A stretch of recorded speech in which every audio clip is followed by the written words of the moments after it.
Hey, welcome back. Here's your instructional services update after our somewhat very short summer break for some of us. Some of us very little break at all, and it's so great to see you back again. And yesterday was just a tremendous day. All kinds of new people here, new faces. What kind of energy is just growing over here. So really excited to have you all back, and I'm going to try to catch up real quick.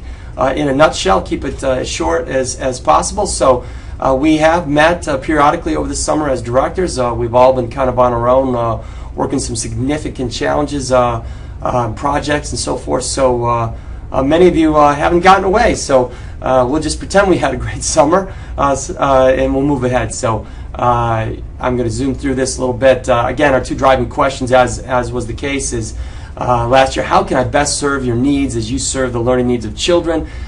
If we didn't catch on to that yesterday, boy, I tell you what, that was just beautiful. So in that presentation, how will I know that I'm meeting your needs and leading learning? Well, that's through the conversations with our constituents. And what we've had recently has just been so tremendous.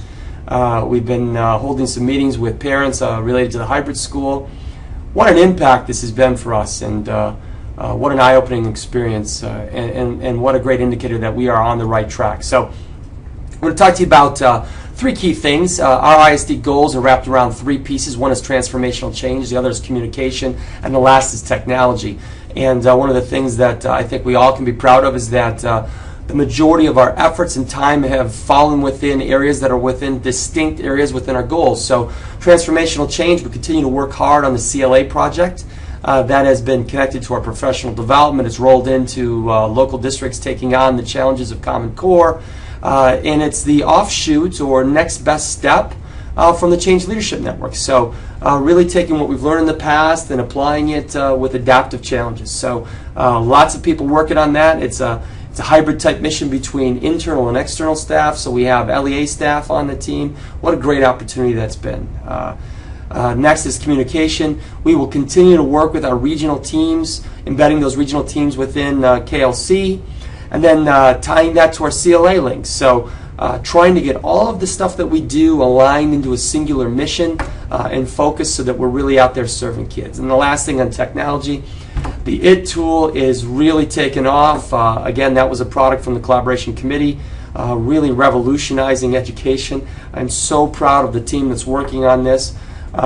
Craig has been traveling across the state training teachers over in Clintondale that are the leaders, arguably the leaders in the nation in flipping high schools, and this tool provides them the real instructional supports that are necessary to be able to do these things. So just I can't thank the people involved in this process enough. All the people that step on board through the Spring Through relationship, just a tremendous thing. Curriculum Crafter, there's been a lot of effort around Curriculum Crafter to make sure that the tool continues to be updated and a viable service. A little note, we got a call from Africa with an organization that's providing instruction in Africa to purchase Curriculum Crafter. If that's not a testament to the global nature of education. And then the last thing, the hybrid school. This is just tremendous, a tremendous piece. We've hired Scott Bashaw, former principal at Lowell and leader at Michigan Virtual, to help head up our consultant efforts and the team that's working hard. And this is in addition to the duties that they always have. So thank you so much, ASTs. Thank you so much, leadership team. It's coming together at a pace that's faster than one could even imagine. But that's the nature of education today. So those three things. If someone asks you, hey, why are we doing that? I hope that we can resort back to our goals and see where these things all fall. So some special pieces here, things that I really want to let you know that's going on. Special education, kudos to you, to Aaron, to Lori, to everybody that's involved in early childhood. What a tremendous piece that we can provide families in assisting them in the early childhood piece and getting off to school on the right foot. College and career readiness, this CAN Group College Acceleration Network, we've continued to meet with them, and that process is going forward. I think that there's going to be some great things coming out of this. Jared Grandy will be involved in helping us lead this effort to really provide direct college credit for our local students.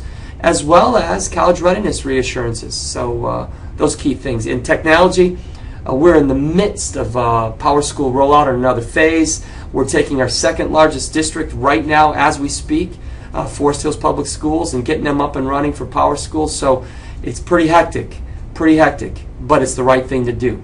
And I think that we have the right team to support that. And then the last piece, as you all know, Terry has moved on to Muskegon Reese-Puffer and allowing herself to really focus on the practitioner side as something that she's always wanted to do, which gives us the opportunity to be able to hire Dorothy Vanderjack, who is was a principal in Hudsonville at Bauer Elementary School, I believe, for 11 years, and prior to that, a teacher at East Grand Rapids.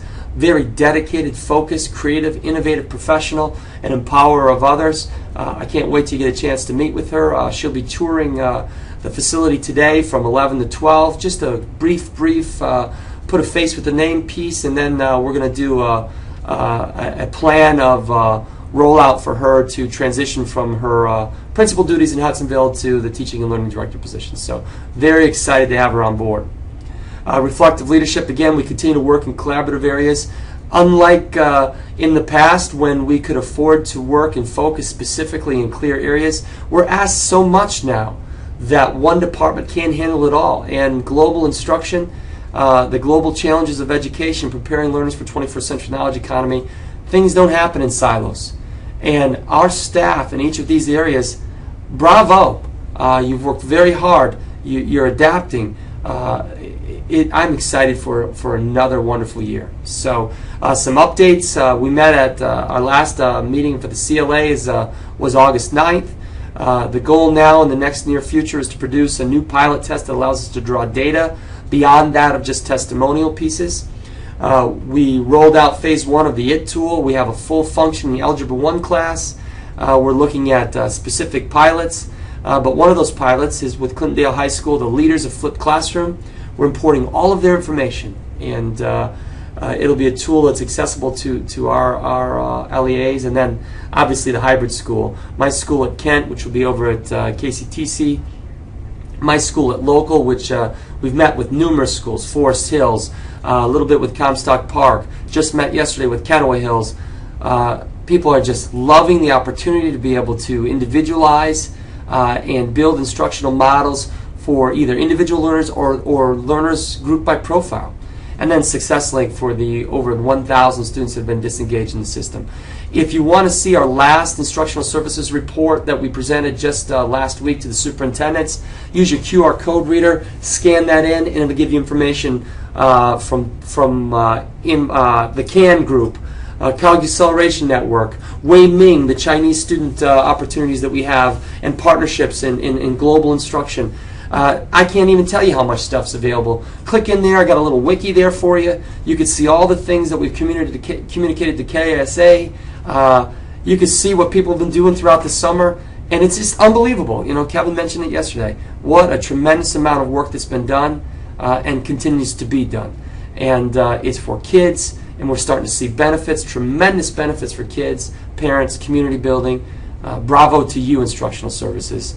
And again, as we said yesterday, my door is always open. I look forward to meeting and working with all of you, even in greater detail. So, calendar review, hybrid school opening coming up here real soon.